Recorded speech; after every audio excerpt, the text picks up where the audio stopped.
بسم اللہ الرحمن الرحیم۔ کل ہم نے سورہ نساء کو مکمل کرنے کی کوشش تو کی، اور آپ سب کو پتا ہے ہم دوڑ ہی رہے ہیں، لیکن کوئی آپ میں سے یہ نہ سمجھے کہ اگر ہم ایک ایک لفظ ترجمے کو پڑھ رہے ہوتے تو دوڑ نہ رہے ہوتے، تب ہم اس سے بھی زیادہ دوڑ رہے ہوتے، کیونکہ ترجمہ ایک بات کو کئی آیات سے گزارا جاتا ہے، پھر ایک بات مکمل ہوتی ہے۔ اب میں جب آپ کو شارٹلی اس طرح بتا رہی ہوں، مختصر بتا رہی ہوں تھوڑا تھوڑا کر کے، تو کیا ہے کہ اگر ایک بات پر 10 آیتیں ہیں تو میں آپ کو ایک بات بتا رہی ہوں، تو گویا 10 آیتوں کو کے اندر جو ایک بات گزری وہ ہم نے ایک بات سن لی۔ اور پھر میں نے کل یہ وضاحت کل بھی کی تھی کہ جیسے جو توحید کی آیات ہیں وہ ساری نکل کے کہاں جا رہی ہیں؟ اللہ کے ناموں میں۔ ایک گھنٹے میں ہم توحید کی آیات جان رہے ہیں، اور مفت میں اللہ کے ناموں کی ساتھ روشناسی بھی ملتی رہ رہی ہے، اور جو مسائل ہیں وہ ہم اگلے گھنٹے میں جان لیتے ہیں۔ دونوں طرف قرآن ہی چل رہا ہے۔ اسی طرح کل سورہ نساء میں کچھ بہنوں نے سوال کیا تھا کہ وراثت کا جو مسئلہ ہے وہ تیزی سے گزر گیا، 2-4 باتیں اس کے حوالے سے میں آپ کے گوش گزار کر دوں۔ اب وراثت کا جو معاملہ ہے وہ معاملہ یہ ہے کہ جو وراثت کی تقسیم ہے وہ تو یقینی طور پر لوگوں کے جو وراثت کے معاملات ہیں وہ تقسیم تو بغیر علماء کے اور معاملات کے ہی ہوتی ہے مطابق۔ اس کے لیے کوئی بندہ صرف قرآن پڑھ کے یا سن کے تقسیم کرنے کے قابل نہیں ہو جاتا۔ تقسیم نہ تو ہر ایک کی جائیداد، نہ تو ہر ایک کی اشیاء ایک جیسی ہوتی ہیں، اس لیے وہ تو رابطہ کرنا ہی پڑتا ہے۔ لیکن 2 اصول ہم وراثت کے بارے میں ضرور جان لیں۔ میں نے کل صرف ایک پہلو کا ذکر کیا تھا کہ صرف زمین نہیں بانٹی جاتی، چیزیں بھی بانٹی جاتی ہیں، اور مجھے یقین ہے الحمدللہ اس پہلو کی سمجھ آپ کو آ گئی۔ ماؤں کے گھروں میں رکھے برتن بستر، میں نے رات کو دوبارہ علماء سے رابطہ کیا، میں نے پھر اس پر فتوے لیے کہ میں نے برتن بستر گھر کی ہر چیز صحیح کا واقعتاً اس میں کوئی کمی تو نہیں، الحمدللہ سب نے کہا ہر چیز بانٹی جائے گی، ٹھیک ہے۔ یہ سب ایک معاملہ ہو گیا۔ دوسرا معاملہ یہ ہے کہ وراثت کی تقسیم کب ہوگی، یہ بہت بڑی اہم بات ہے۔ کب ہوگی، کون کرے گا، اور کب ہونی چاہیے؟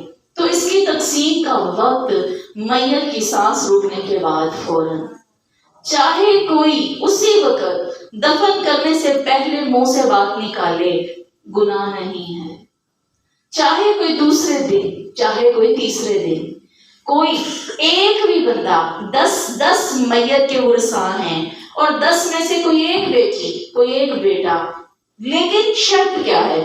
سانس رکنا، ٹھیک ہے۔ دنیا سے جانے والا باپ بھی ہو سکتا ہے، شوہر بھی ہو سکتا ہے، بھائی بھی ہو سکتا ہے، جو بھی رشتہ ہے، کوئی بھی اس کے بارے میں ایک بھی پارٹنر، جتنے پارٹنر ہیں، بیٹیاں بیٹے بھائی بہنیں، کوئی ایک ضرورت مند وہ جا کے بھیک مانگے اور سوال کرے، وہ کوئی عیب نہیں سمجھتا۔ کوئی تقاضا کر لے اپنی جائیداد کا، اپنے حصے کا، تو اس کو گناہ سمجھا جاتا ہے، یہ جائز نہیں ہے۔ بلکہ یہ جائز ہے کہ وہ اگلے ہی دن یا اگلے ہی لمحے یہ سوال کرے کہ میرا حصہ مجھے سونپ دیا جائے۔ اس کی اجازت، اس کی رخصت، یہ اسلام کا طریقہ ہے۔ کوئی وصیت کا تو اس میں تعلق ہی کوئی نہیں، وصیت کا تو وراثت سے تعلق ہی کوئی نہیں۔ وصیت ایک حکم ہے کہ وہ تیسرے سے بھی کر کے جائے اگر چاہے۔ وراثت وصیت کے مطابق نہیں ہوتی، جو کیا جاتا ہے وہ ہمارے معاشرے کا اصول ہے، اسلام کا اصول نہیں ہے۔ وراثت میں وصیت نہیں ہوتی، صرف اللہ نے رخصت دی ہے کہ تیسرے حصے میں سے اگر کوئی بھی انسان اپنے وصیت کر سکتا ہے کہ اتنا حصہ میرا مسجد، مدرسہ، دین، تعلیم، کسی بیوہ، کسی ضرورت مند کے نام کرنا چاہے تو کر سکتا ہے، باقی وراثت میں وصیت نہیں ہوتی۔ اب ایک دوسری بات وراثت کے قانون میں یہ ہے، ایک تو میں نے یہ بتائی کہ اس کے لیے اسی وقت سے لے کر سکتے ہیں۔ اچھا اب کیا اس کو روکا نہیں جا سکتا؟ تو اس کا بھی حل ہے۔ روکا جا سکتا ہے تقسیم کو اگر تمام سارے پارٹنر، گھر کے افراد، چھوٹے بڑے، ماں جیسے اگر باپ فوت ہوا ہے، ماں بہن بھائی اس بات کے لیے فیصلہ کر لیں کہ ابھی تقسیم نہ کریں، ابھی کچھ معاملات کو ہینڈل کر لیا جائے، تو اس کی بھی اجازت ہے۔ کوئی طلب کرے تو طلب پوری کی جائے، نہ یہ گناہ ہے۔ اگر سب مل کے اس کو لیٹ کرنا چاہیں تو حرام نہیں ہے، پسندیدہ ہے کہ جلدی کر دیں، مگر اگر کسی وجوہات کی بنا پر سب مل کے فیصلہ کر لیں تو اس کو دیر کی جا سکتی ہے۔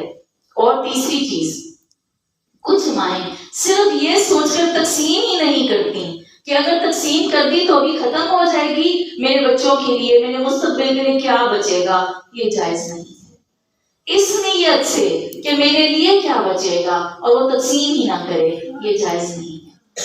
ٹھیک ہے، اللہ وارث ہے اور اللہ خالق ہے۔ بے شمار واقعات بھرے پڑے ہیں تاریخ کے، آج کے، کل کے، کہ جن لوگوں نے اس کو صحیح حق ادا کیا اور درست طریقے سے تقسیم کیا، اللہ نے بڑی خیر و برکت ڈالی۔ ٹھیک ہے، اگر کوئی ضروری سوال اس سے متعلق ہو تو کوئی کر سکتا ہے، یا میں آگے شروع کروں؟ ماں اور باپ زندہ ہیں، اگر اس کی سانس چل رہی ہے تو اس کی جائیداد ورثہ نہیں ہوتی، اس کی تقسیم نہیں کی جا سکتی، اس کا سوال اولاد نہیں کر سکتی، یہ جائز نہیں ہے بلکہ حرام ہے۔ وراثت صرف اس کو کہا جاتا ہے جو سانس رکنے کے ساتھ مشروط ہے۔ تاریخ بڑی پڑی ہے، ہم نے گائے کا واقعہ پڑھا، کیوں قتل کیا تھا بھتیجے نے اس چچا کو؟ کہ سانس رکنی ہے تو ورثہ ملنا ہے۔ پھر قتل بھی تو اسی لیے کیے جاتے ہیں، خوشی سے پہلے ہی کر دیں، خوشی سے وہ تحفہ ہوگا اور وراثت نہیں ہوگی۔ وراثت کا اطلاق ہی اس دن ہوگا جس دن وہ میت ڈیڈ ہو جائے گی، بندہ ڈیڈ ہو جائے گا۔ اس سے پہلے اپنی زندگی میں کوئی اولاد مطالبہ کرے کہ باپ کا گریبان پکڑ لے، بات کرے، تقاضا کرے کہ مجھے میرا حصہ دو، جائز نہیں ہے۔ اگر باپ کر دے، خود اپنی مرضی سے دے دے، میں کہہ رہی ہوں وہ تحفہ ہے، وہ تحفہ ہے۔ باپ گھر بنا بنا کے دیتا جا رہا ہے، تحفہ ہے۔ ساری جائیداد ویسے ہی دیتا جا رہا ہے اپنی زندگی میں، وہ تحفہ ہے، وہ ورثہ نہیں کہلاتی، وہ تحفہ کہلاتی ہے۔ اور اس کے لیے حکم ہے کہ برابر تقسیم کرو، اس کے لیے بیٹی اور بیٹے کی شرط نہیں ہے۔ اس کے لیے یاد رکھیں، باپ اپنی زندگی میں بیٹی کو گھر بنا دیتا ہے اور بیٹے کو بھی بنا دیتا ہے، اور کل کو بہن بھائی اٹھ کے کہے کہ بیٹی کو کیوں دیا تھا، ایسا نہیں ہے۔ باپ اپنی زندگی میں، موجودگی میں بیٹے اور بیٹی کو ایک جیسی جائیداد دے سکتا ہے، وہ تحفہ ہے۔ ورثے کا بیٹی کا ایک حصہ، بیٹے کے 2 حصے ہیں۔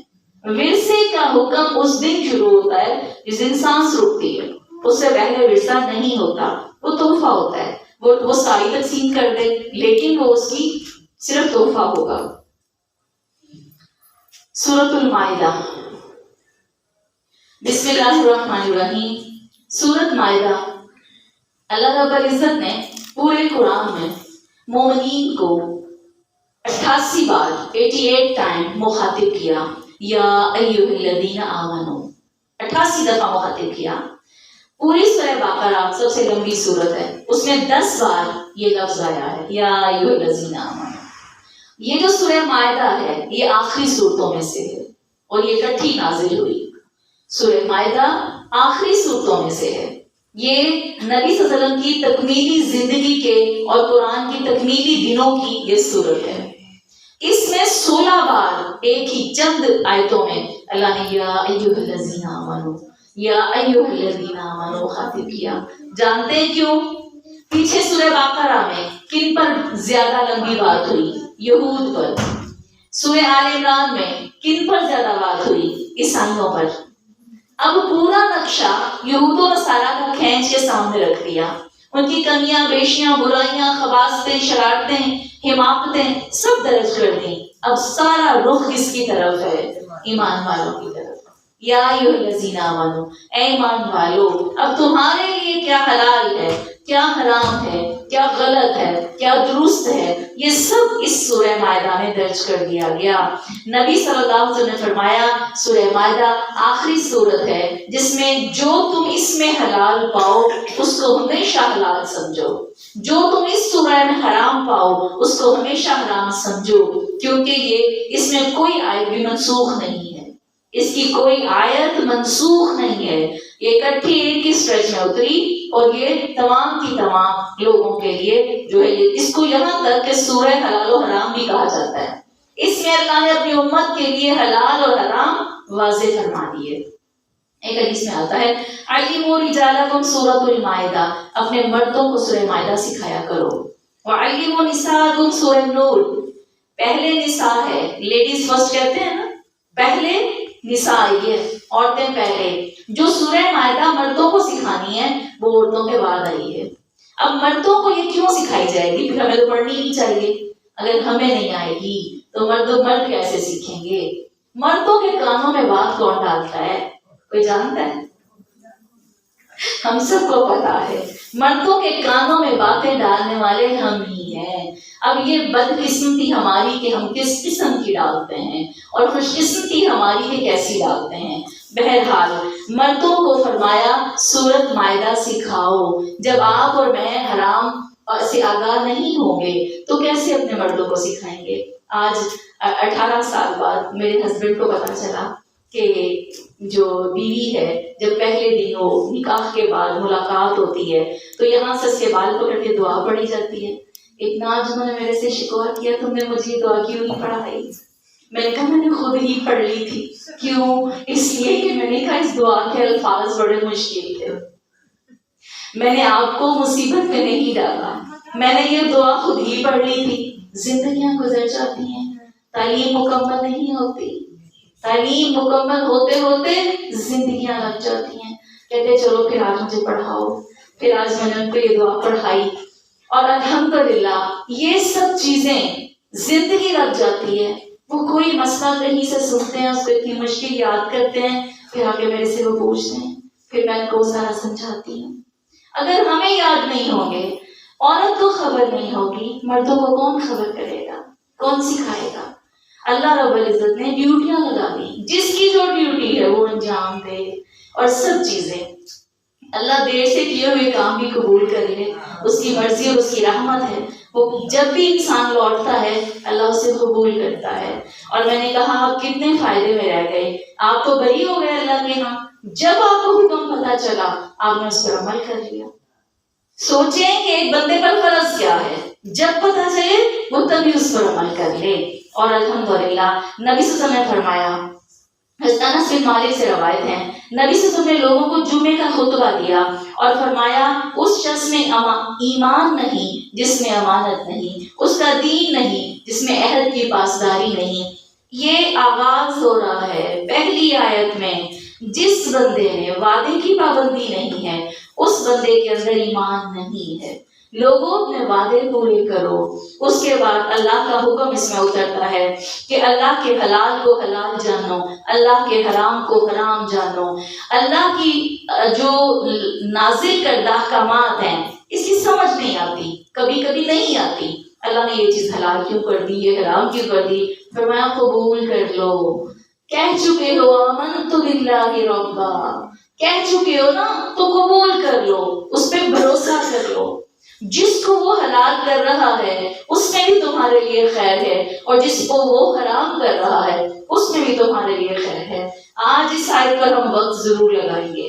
حرمت علیکم المیتۃ والدم ولحم الخنزیر، لوگوں اللہ نے تم پر حرام کر دی، مردار تم پر حرام، خون تم پر حرام، سور کا گوشت تم پر حرام، جس چیز پر اللہ کے علاوہ کسی کا نام لیا جائے وہ تم پر حرام، تم پر چوٹ کھا کے مرا ہوا جانور حرام، گرا ہوا جانور وہ بھی جو مر جائے وہ بھی حرام، سینگ کھا کے چوٹ لگی ہوئی جانور وہ بھی حرام، جس جانور کو درندہ کھا جائے اور باقی بچا ہوا ہو وہ بھی تم پر حرام۔ اور فرمایا وما ذبح علی النصب، جو کسی چیز کے کسی شخص کے نام سے منسوب جگہ ہو، مثلا یہ کسی بھی چیز پر جیسے بنے ہوتے ہیں، کوئی تھڑے بنے ہوتے ہیں، تھڑے کہتے ہیں نا، سٹیپ اونچے اونچے، اس پر وہ کسی نام سے جڑے ہوں، تم صرف اپنی گھر سے قربانی اٹھاؤ اور اس پیر کے نام کا جو تھڑا بنا ہوا ہے صرف نام پہ جا کے قربانی بکرا ذبح کر دو، فرمایا حرام، اللہ کا قول، فرمایا وما ذبح علی النصب، تم اپنے حلال پاکیزہ جانور کو اللہ کے نام کے ساتھ اتنی سی ملاوٹ اور آمیزش کر کے ذبح کر دو، جائز نہیں ہے۔ اللہ تمہارا صرف وہ صدقہ، وہ قربانی قبول فرماتا ہے جو صرف اس کے لیے ہو۔ جس میں ملاوٹ آ گئی اس کو اللہ پسند نہیں کرتا۔ اب ہم دیکھتے ہیں کہ اللہ تعالیٰ نے مردار کو اور سور کا گوشت اور ان چیزوں کو حرام قرار دیا ہے۔ اب یہ چیزیں ہم گنتی کر کے صرف انگلیوں پہ گن کے اس کی حرام کردہ کو حرام سمجھ لیتے ہیں۔ کیا اس کے بعد حرام کی کوئی اور چیز ایسی ہے جو ہماری زندگی میں ہم سے چھوڑنی مشکل ہو لیکن اس کے حکم میں آتی ہو؟ کیا ہم اس کو چھوڑ دینے پر راضی ہو جاتے ہیں؟ آج ہم یہ دیکھیں کہ سورہ مائدہ میں اللہ نے یہ بتا دیا، فرمایا ہر مسلمان پر صدقہ واجب ہے۔ پوچھا گیا کس کس پر؟ اگر اس میں استطاعت نہ ہو تو کیا تب بھی وہ صدقہ کرے؟ فرمایا اپنے ہاتھ سے صدقہ کرے۔ نہیں کر سکتا تو جو چیز فائدہ پہنچانے والی ہے لوگوں میں بانٹے۔ آپ کو پتہ ہے ایک صحابی ہیں اور ان کے پاس اپنے بیٹے کی تربیت کے لیے وہ اللہ کے نبی سے سنتے ہیں کہ صدقہ کر کے بچوں کی تربیت کے لیے دعا کریں، دعا قبول ہوتی ہے۔ کچھ نہیں ہے گھر میں، کیا کریں، صدقہ کیا کریں، اور بیٹے کی تربیت کے لیے دعا بھی کرنا چاہتے ہیں۔ رات ہے، بیٹھ جاتے ہیں، نفل شروع کر لیتے ہیں اور نفلوں میں سورہ بقرہ پڑھنی شروع کر دیتے ہیں۔ کہتے ہیں اللہ قرآن پڑھنا بھی تو صدقہ ہے، میں تیری راہ میں آج اس نیت سے سورہ بقرہ کی تلاوت کر رہا ہوں، اللہ یہ صدقہ قبول کرنا اور میرے بیٹے کی تو تربیت کر دینا، اللہ اس کی حفاظت کرنا۔ آج ہم میں سے کتنی مائیں ہیں جو اپنے بچوں کے ایمان کی حفاظت کے لیے، ان کی حیا، ان کی پاکیزگی کی حفاظت کے لیے، ان کی شرم و حیا کی حفاظت کے لیے، ان کی تنہائیوں کی حفاظت کے لیے، ان کی پس پردہ چھپے ہوئے اندر کے گناہوں کی حفاظت کے لیے دعائیں مانگتی ہوں گی۔ اللہ ہمیں ایسی مائیں بنا دے اور اپنی حفاظت بھی کریں اور اپنی اولاد کے لیے بھی کریں۔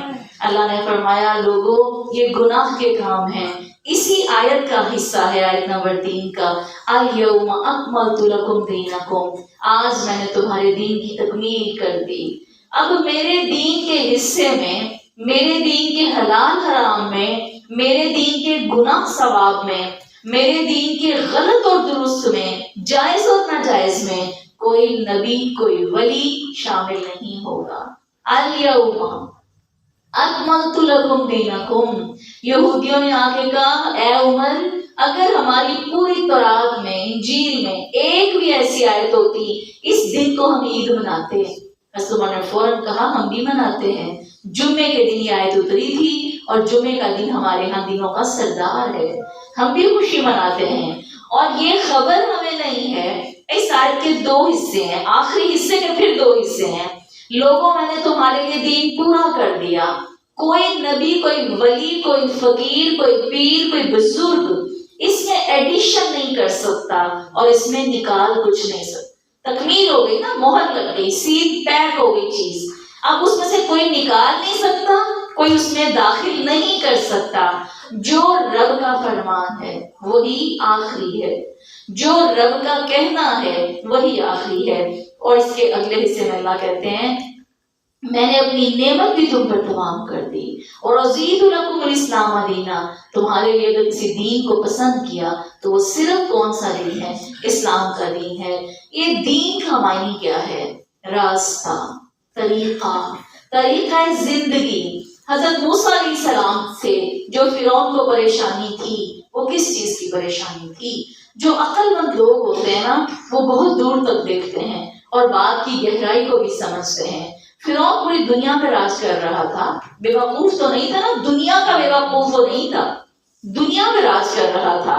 اب اس بندے نے اپنے ساتھیوں کو اکٹھا کیا اور کہنے لگا، کچھ وزیروں مشیروں نے کہا کہ آپ کا جاتا ہی کیا ہے، بھلا انسان ہے، نیکی کی ہدایت کرتا ہے، اللہ کا نام لیتا ہے، مان لو اس کی بات۔ اب اس کے ساتھی بہت زیادہ ہو گئے ہیں، نقصان تو میں دیتا کچھ نہیں، روپیہ پیسہ ہم سے نہیں مانگتا، اجرت اس کو کوئی دینی نہیں پڑتی، تبلیغ کرتا ہے ہمارا کیا جاتا ہے، اس کی بات ہی مان لو۔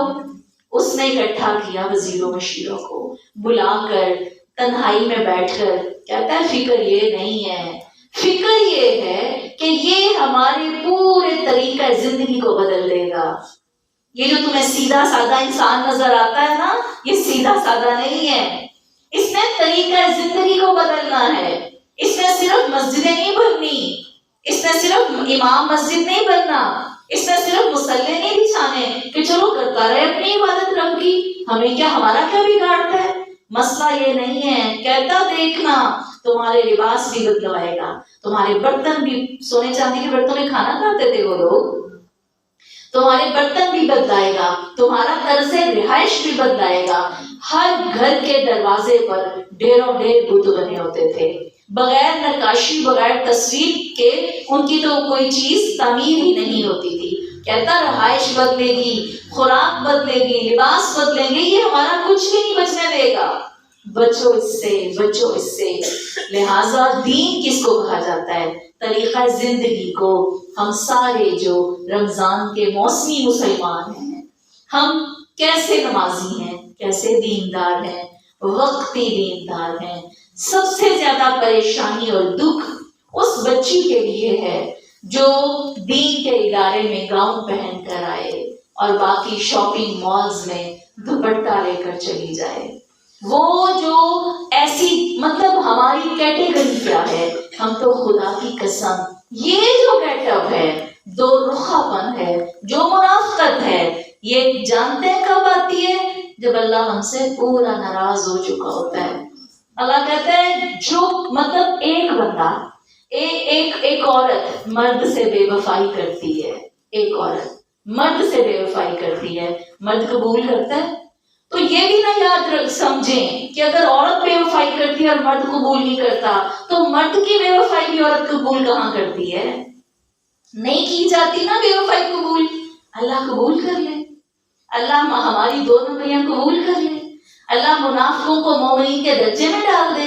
کون سا گھڑا ہے منافقین کے لیے جہنم کا؟ آخری گھڑا۔ پوری جہنم کا درمیان کفار سے بھرا ہوگا۔ جہنم پہلا درجہ ہے اور وہ جہنم پہلا درجہ ہے، وہ ان مسلمانوں کے لیے ہے جو گنہگار ہیں، ان کو ڈالا جائے گا اور پھر نکالا جائے گا۔ درمیان میں کفار ہوں گے، منافق آخر میں گریں گے۔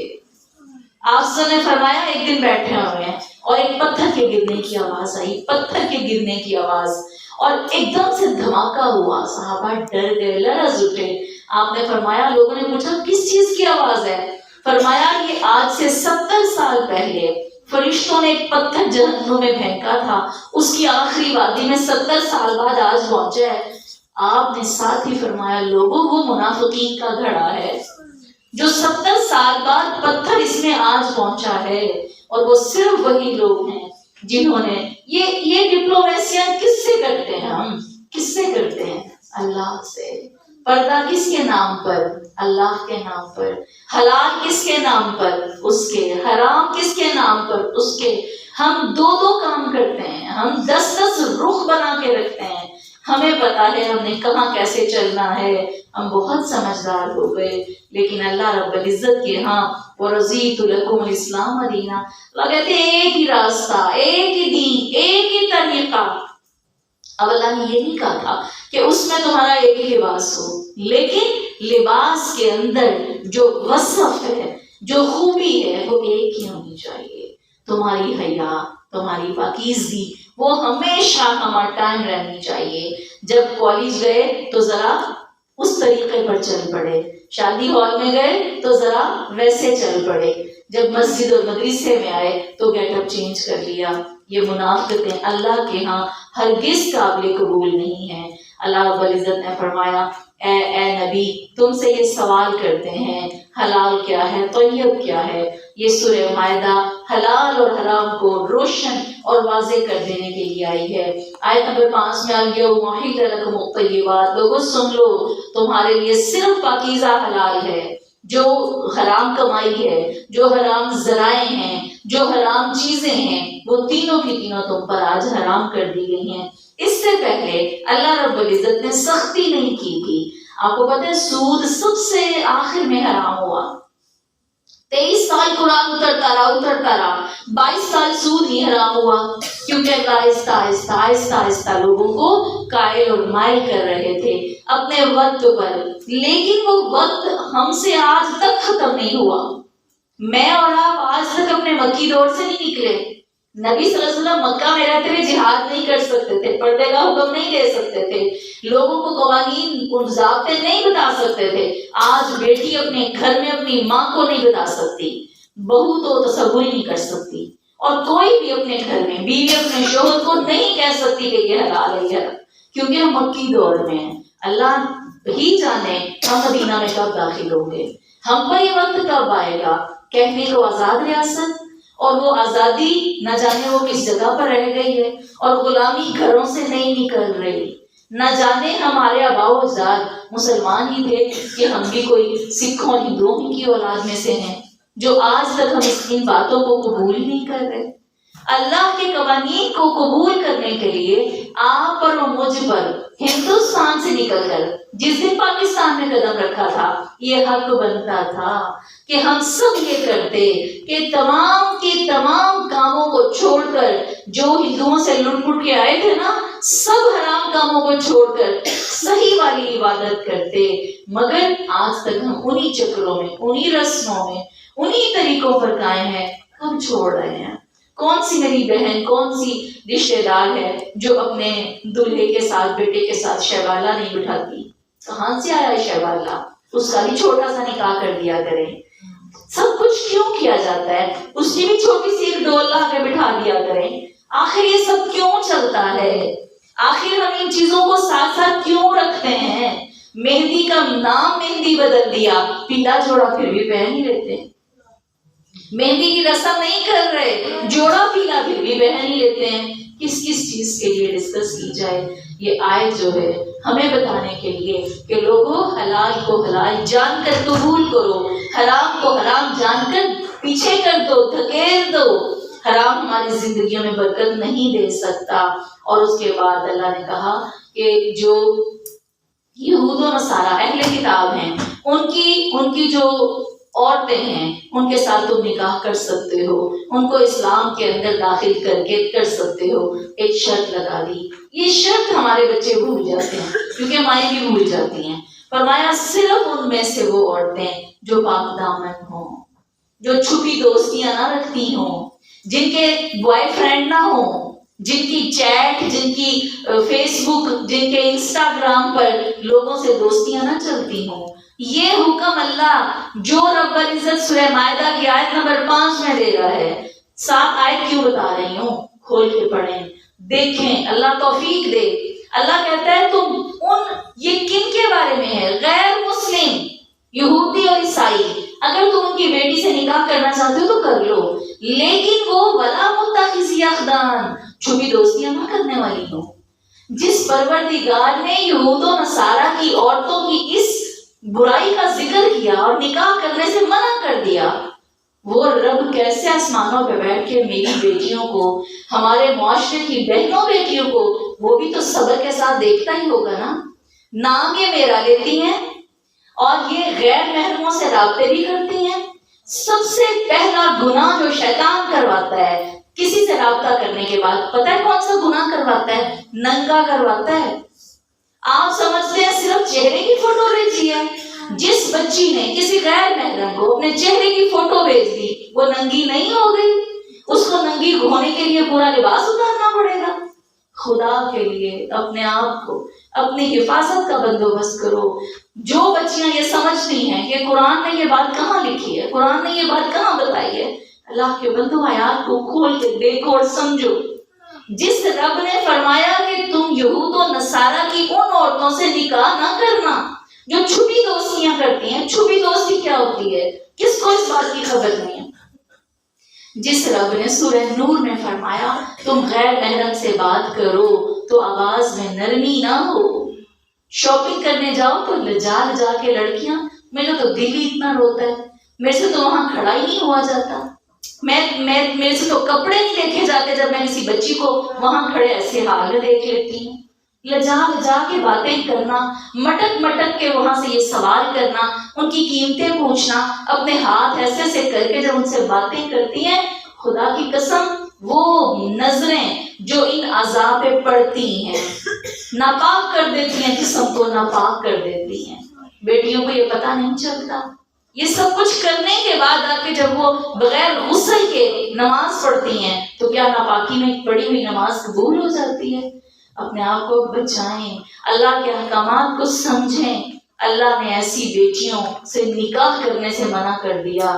کون بیٹیاں؟ جو غیر مسلم ہیں۔ مسلمانوں کا تو اللہ نے یہ ذکر ہی نہیں کیا، کیونکہ اللہ کی کتاب میں جو مسلمان بیٹی ہے وہ قلعے میں رہتی ہے، وہ حفاظت کے اندر ہوتی ہے، وہ تو اپنے اللہ کی حدود میں رہتی ہے، وہ تو چھپی ہوئی ہوتی ہے، اس کے لیے تو اللہ تعالیٰ نے یہ الگ سے ذکر ہی نہیں کیا۔ لیکن حدیث بھری پڑی ہیں، جہالت کے منظر جب پڑھیں، آپ تاریخ کھول کے دیکھیں، میں نے جتنے منظر جہالت کے پڑھے نا، آج آپ ایک ایسے کلک کریں ٹیلی ویژن پہ، نیوز کاسٹر، آپ کسی کو دیکھ لیں، لگتا ہے وہی منظر، وہی سب کچھ۔ ان کے منظر یہ لکھے ہوئے ہوتے ہیں کہ وہ اپنے گلے کے اس حصے سے اپنے دوپٹے کو یہاں رکھتی تھی، اور ان کا یہ حصہ اور ان کے جو زیورات تھے وہ اس جگہ پر دکھا کرتے تھے۔ ہاں جی، بیوٹی بون ہے یہ یہاں پر دوپٹہ رکھتی ہو ایسے کر کے، اور اس حصے کو ننگا رکھتی، اور یہاں سے ان کے زیورات جھلکتے، ٹھیک ہے، اور وہ اپنے سینے کے ابھار کو نمایاں کرتی۔ جتنی باتیں میں نے پڑھی، میں نے کہا پروردگار یہی سب کچھ آج ہے، اور آج کی بہو بیٹیاں یہ سمجھ رہی ہیں یہ آج کا فیشن ہے، یہ ہزاروں سال کی برائیاں ہیں، وہی تاریخ کی برائیاں ہیں، یہ آج پیدا نہیں ہوئی، یہ صدا سے ایسا ہی ہوتا رہا ہے اور صدا ایسا ہی ہوتا رہے گا۔ اپنے آپ کو بچانا ہے تو صرف خود اپنی محنت اور مشقت سے بچانا ہے۔ یا ایھا الذین آمنو، آیت نمبر 6 میں اللہ فرماتے ہیں جب تم نماز کے لیے کھڑے ہوا کرو تو تم اپنے وضو ان اعضاء پر کیا کرو، چہرے، ہاتھ، کونیاں، بازو، سر کے مسے، ٹخنوں تک اپنے پاؤں، یہ پورا وضو کا منظر اللہ رب العزت یہاں بیان فرما رہے ہیں۔ پچھلے سال ہم نے تفصیل کے ساتھ ان چیزوں کو پڑھا تھا، الحمدللہ۔ اس کے بعد اللہ رب العزت اگلی آیات میں یہ سارے وضو تیمم کا ساتھ ہی تفصیل سے ذکر ہے۔ جو سیکھ چکے ہیں اس قسمت ہیں، جو سیکھنا چاہتے ہیں وہ دعا کریں اللہ پھر کوئی موقع دے۔ آیت نمبر 13 میں اللہ فرماتے ہیں فَبِمَا نَقْضِهِم مِّيثَاقَهُمْ لَعَنَّاهُمْ، بڑی سخت آیت آ گئی۔ آپ کا سوال بنتا ہے نرم کون سی تھی؟ ہر آیت ہی سخت ہے، اگر جب اس پر جان دینی ہو تو ہر آیت ہی سخت ہے۔ آیت نمبر 13 میں اللہ کہتے ہیں لوگوں میں نے یہود و نصارہ پر لعنت کیوں کی تھی؟ کان کھول کے سن لو، میں نے ان کے دل سخت کیوں کر دیے تھے، میں نے ان کو اتنی زیادہ سزائیں کیوں دی۔ لعنت کا مطلب جانتے ہیں کیا ہے؟ لعنت کا مطلب دنیا میں ہدایت سے محرومی، لعنت کا مطلب آخرت میں جنت سے محرومی۔ مختصر لعنت یہ ہے، اللہ جن پر لعنت کرتا ہے دنیا میں ہدایت اور رہنمائی کی پوری خوبیاں ان سے چھین لے، ان کو درست دکھائی نہیں دیتا، ان کو درست سمجھ میں نہیں آتا، وہ درست کام کر نہیں سکتے، یہ ہے اللہ کی لعنت۔ اور اللہ کی لعنت آخرت میں کیا ہے؟ جنت سے محرومی۔ اللہ کہتے ہیں لوگوں سن لو کیوں میں نے ایسا کیا، یحرفون الکلم عن مواضعہ، ایک گناہ، وہ کلام الہی کو اس کی جگہ سے بدل دیتے تھے، وَنَسُوا حَظًّا مِمَّا ذُكِّرُوا بِهِ، جو ان کو میں نے احکام دیے تھے اس کو انہوں نے بھلا دیا۔ اللہ ہمیں کیوں بتا رہے ہیں کہ میں نے یہود و نصارہ پر اس لیے لعنت کی تھی؟ اگر میں اور آپ بھلا دیں گے تو اللہ لعنت نہیں کرے گا، اللہ ان دونوں چیزوں کی محرومی نہیں کرے گا۔ فرمایا تم ہمیشہ رہو گے دیکھتے کہ ان میں خیانت بھی ہوگی، ان کے اندر اتنے گناہ پائے جائیں گے، وجہ صرف یہ ہے کلام الہی کو بھلا دیا تھا، کلام الہی کو بھلا دیا تھا۔ اور ویسے بھی ہم سادہ ہی قرآن پڑھتے رہیں، معنی مفہوم نہ جانے تو کیا ہم بھولنے والوں میں شامل نہیں ہوں گے؟ اللہ کہتے ہیں یہودیوں کے بعد عیسائی، آیت نمبر 14 میں، جو خود کو عیسائی کہتے ہیں انہوں نے کیا کیا تھا؟ فَنَسُوا حَظًّا مِمَّا ذُكِّرُوا بِهِ، انہوں نے بھی اللہ کی آیات کو بھلا دیا تھا۔ اللہ کہتے ہیں میں نے ان کے درمیان دشمنی ڈال دی، بغض ڈال دیا، ان کے دل تنگ کر دیے، ان کے آپس میں نفرت پیدا کر دی، محبت اور سکون چھین لیتا ہے اللہ۔ جب کوئی اللہ کی کتاب کو بھلا دیتا ہے، بے چینی پریشانی ان کی زندگی کا حصہ بن جاتی ہے۔ سکون اور غنا صرف اللہ کی رحمت کے ساتھ اللہ کی کتاب سے جڑنے کے بعد ہی آتا ہے۔ آیت نمبر 16 میں اللہ فرماتے ہیں یہدی بہ اللہ من اتبع رضوانہ سبل السلام ویخرجہم من الظلمات الی النور باذنہ ویہدیہم الی صراط مستقیم۔ جو انسان اللہ کے قرآن اور کتاب کے ساتھ ہدایت کو اختیار کر لیتا ہے، پھر اس کو اپنی زندگی بنا لیتا ہے، من اتبع رضوانہ، اس کی زندگی کا مقصد اللہ کی خوشنودی، اللہ کی رضامندی بن جاتی ہے۔ اللہ کہتے ہیں میں اسے نور اور روشنی کی طرف رہنمائی دیتا ہوں، میں اسے اندھیروں سے نکال دیتا ہوں، میں سیدھے راستے کی طرف اسے توفیق نصیب کر دیتا ہوں۔ اللہم اجعل کلنا منہم۔ اللہ کہتے ہیں نبی وَاتْلُ عَلَيْهِمْ نَبَأَ ابْنِ آدَمَ بِالْحَقِّ، آیت نمبر 27 میں اللہ کہتے ہیں ان پر ذرا ایک خبر تو پڑھو، وہ جو دو بیٹے تھے آدم علیہ السلام کے، کیسے دونوں نے ایک دوسرے پر حسد کیا، کتنا اپنا نقصان کیا، اور اس کے پیچھے ساری کتنی لمبی آیات اللہ نے بتائیں۔ فرمایا وہ ایک نے دوسرے کو قتل کر دیا، اور قتل کرنے کے بعد ان کو یہ سمجھ نہیں آتی میں دفن کیسے کروں۔ فرمایا میں نے پرندوں سے ان کی رہنمائی کی۔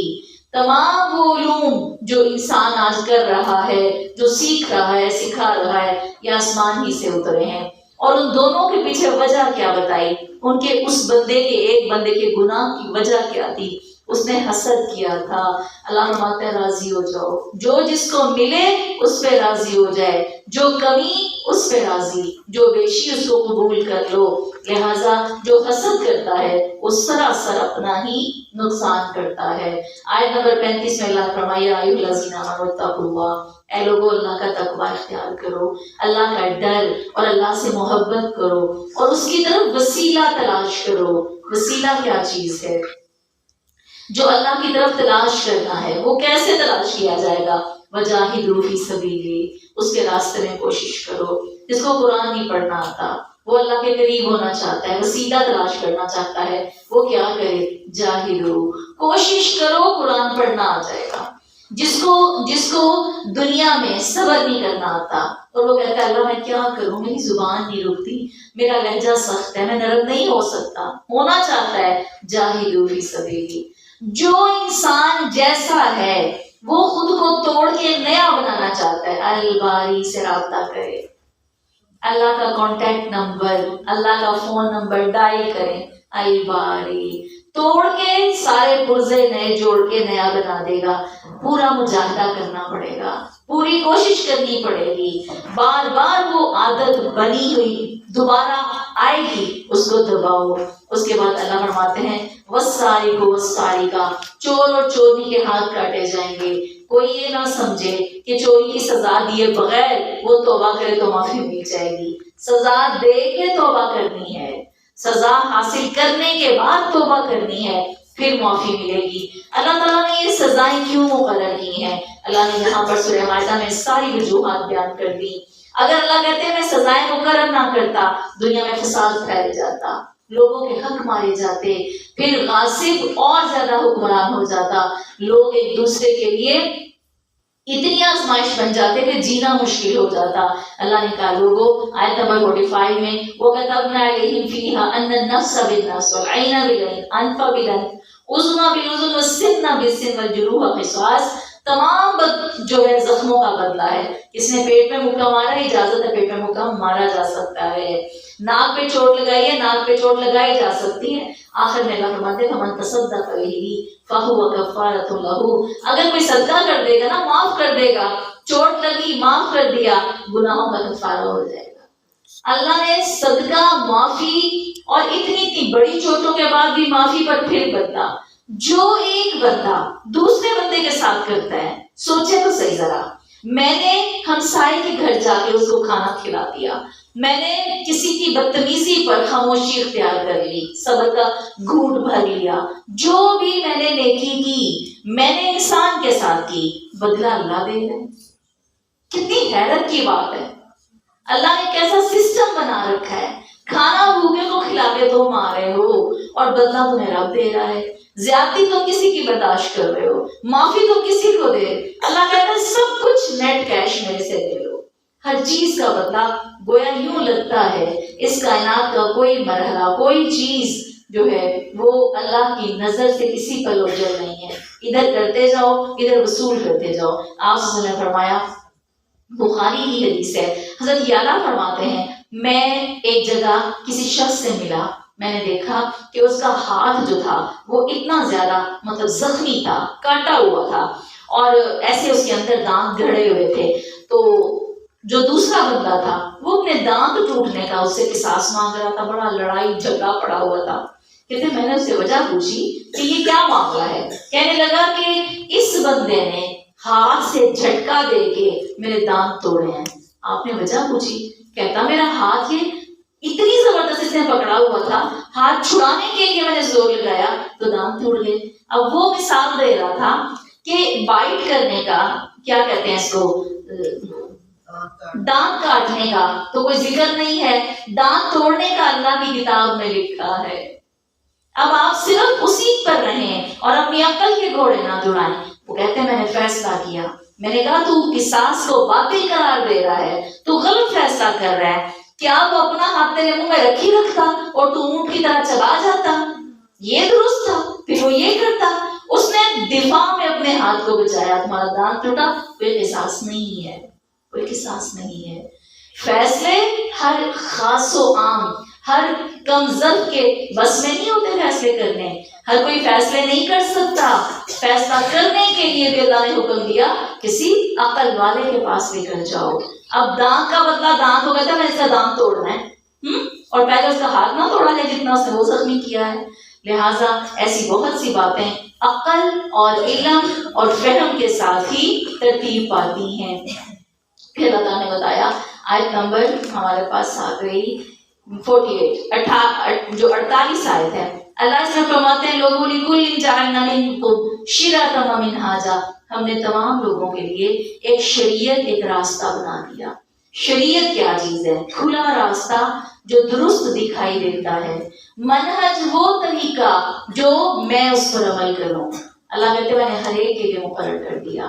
کوئی اب رہتی دنیا تک یہ نہیں کہہ سکتا کہ میں نے قرآن پڑھا مجھ تو کوئی یہ طریقہ نہیں ملا، میں نے حدیث پڑھی ہے مجھ تو سمجھ نہیں آئی کام کیسے کیا جائے۔ ایسا نہیں ہے۔ جیسے گھر میں پڑی ہوئی چھری کام کرنا چھوڑ دیتی ہے، پھر کیا کرتے ہیں؟ اس کو رگڑتے ہیں، تیز ہو جاتی ہے، کام کرنے لگ جاتی ہے۔ اس میں سب کچھ موجود ہے۔ اللہ کا قول اس آیت کو میں نے خاص طور پہ ہائی لائٹ کیا، لِكُلٍّ جَعَلْنَا مِنكُمْ، تم میں سے سب کے لیے شِرْعَةً وَمِنْهَاجًا، اللہ نے مقرر کر رکھا ہے۔ یہ جو زنگ لگے نا یہاں پر، یہ تیز نہیں کیے ہوئے، اس کو رگڑنا ہی پڑے گا، اور رگڑا آسانی سے تو نہیں نہ جاتا، محنت کے ساتھ ہی رگڑا جاتا ہے۔ چھری سے پوچھیں کتنی تکلیف اٹھاتی ہے جب اس کو تیز کیا جاتا ہے۔ اس کو تیز کریں، ہر چیز دکھائی دے گی۔ آپ سے نے فرمایا جو لوگ کتاب اللہ کے مخالف فیصلہ کرتے ہیں ان میں فقر و فاقہ پھیل جاتا ہے۔ جو اللہ، یہ ابھی میں نے جو آپ کو واقعہ بتایا، ہر بندہ اپنی مرضی کی عقل استعمال کرتا ہے، اپنی مرضی کے فیصلے چاہتا ہے۔ میں یہ کہہ رہی ہوں اور ایسا ہونا چاہیے، اور دیندار تو کوئی راستہ ہی نہیں پاتا، اس کو تو کوئی پناہ اللہ ہی دیتا ہے تو دیتا ہے۔ ہر بندہ چاہتا ہے میری مرضی کا فیصلہ دیندار سے، جیسے میں نے آپ کو کل کی مثال دی، جیسے پہلے بھی ہے، میرے سے تو ایسا ہوتا ہی رہتا ہے۔ آ جاتے ہیں لوگ فیصلہ کروانے اور بات پوچھنے، مجھے بتائیں ایک ہی وقت میں ایک دو ہمسایاں ہی ہوں، دو رشتے ہوں، کوئی سے بھی ہو سکتے ہیں۔ اب میں نے تو فیصلہ اللہ کی کتاب کے مطابق ہی دینا ہے، لیکن دونوں میں سے ایک وقت میں تو ایک ہی کی مرضی پوری ہوگی، دوسرے کی تو اکٹھی مرضی پوری نہیں ہو سکتی۔ ایک وقت میں تو ایک ہی کی پوری ہوگی۔ اللہ کہتے ہیں میں نے ہر راستہ تم پر واضح کر دیا، اگر تم اللہ کے فیصلوں کو قبول نہیں کرتے تو فقر و فاقہ پھیل جاتا ہے۔ آج ہم میں جو مہنگائی کا طوفان آیا ہوا ہے، غربت کا باعث بنا ہوا ہے، مہنگائی غربت کا باعث بنی ہوئی ہے۔ غربت کہاں سے آئی ہے؟ ہمارے اعمال کی کوتاہیوں کی وجہ سے آئی ہے۔ ہم چاہے حکومت کو گالی دیں، نواز کو دیں، عمران کو دیں، دنیا کے کسی شخص کو دیں، اس کی وجہ وہ نہیں، ہم خود ہیں۔ فقر و فاقہ آ جاتا ہے جب اللہ کی کتاب کے مطابق فیصلے قبول نہیں کیے جاتے، فرمایا لوگ آپس میں لڑ کے مر جاتے ہیں، اور آج ہم یہی کچھ کر رہے ہیں۔ تھک گئے؟ بس کریں، آیت نمبر 50 پر اختتام کرتے ہیں۔ آیت نمبر 50 سورہ مائدہ کی آفا حکم جاہلیہ یبغون، یہ ساری باتیں بتانے کے بعد اللہ کہتے ہیں کیا تم جاہلیت کے حکم کو پسند کرتے ہو؟ اللہ نے کہا نا کہ اللہ کے قانون کے مطابق چلو، اللہ نے شرطیں بتائیں، اللہ نے رستے بتائے، اللہ نے طریقے بتائے کھول کھول کے، اب جب تم اس کو قبول نہیں کرتے تو پھر آفا حکم الجاہلیت یبغون، کیا اب تم جاہلیت کا حکم اپنے لیے پسند کرتے ہو؟ وَمَنْ أَحْسَنُ مِنَ اللَّهِ حُكْمًا لِقَوْمٍ يُوقِنُونَ، یقین رکھنے والی قوم کے لیے اللہ کے حکم اور شریعت اور قانون سے زیادہ اچھا فیصلہ کون کر سکتا ہے؟ اللہ کا فیصلہ ہمارے لیے بہترین راستہ ہے۔ اور جاہلیت کے حکم سے مراد کیا ہے؟ غیر اسلامی راستہ، غیر اسلامی طریقہ۔ فرمایا کھانے پینے، شادی بیاہ، موت، ہر کام میں جو غیر اسلامی راستہ ہے وہ جاہلیت کا راستہ ہے۔ وَمَا عَلَيَّ إِلَّا الْبَلَاغُ الْمُبِينُ سُبْحَانَكَ اللَّهُمَّ رَبَّنَا وَبِحَمْدِكَ نَشْهَدُ أَن لَّا إِلَٰهَ إِلَّا أَنتَ نَسْتَغْفِرُكَ وَنَتُوبُ إِلَيْكَ۔ السلام علیکم ورحمۃ اللہ وبرکاتہ۔